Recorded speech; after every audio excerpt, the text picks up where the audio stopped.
Iran fires missiles at U.S. base in Qatar, explosions heard across Doha. This is a developing story in the Middle East, and it's sending shockwaves across global headlines. On June 23, Iran launched 6 ballistic missiles toward a major U.S. military base in Qatar. The target, Al Udeid Air Base, one of the most strategic American military installations in the region. What exactly happened? The missiles were fired from Iranian territory as part of what Tehran is calling Operation Annunciation, a symbolic show of force following recent U.S. strikes on Iranian-linked nuclear facilities. Explosions were heard across Doha, the capital of Qatar, sparking panic and confusion. But here's the critical detail. Qatari air defense systems, supported by the U.S., intercepted all 6 missiles. Were there any casualties or damage? Fortunately, there are no reported casualties.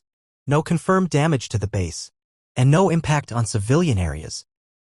In fact, it's now known that Iran warned both Qatar and the U.S. in advance, signaling the attack was designed as a warning, not all-out escalation. Why Al Udeid matters? Al Udeid is home to over 10,000 U.S. personnel, aircraft, and intelligence operations. It's a key launch point for American activity across the Middle East.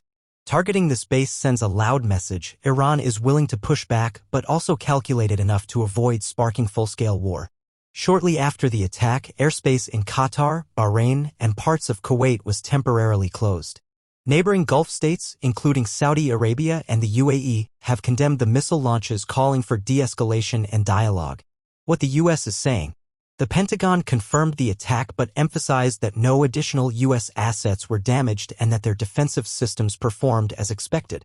Washington has not announced retaliation but said it is closely monitoring the situation with regional allies. This missile launch shows how fragile the balance is in the Middle East. A single symbolic act, even with no casualties, can trigger a wave of military, political, and diplomatic reactions around the world. Stay tuned, because this story is still unfolding. Make sure to subscribe and turn on notifications so you never miss a critical update like this one. This is SoFID News Watch.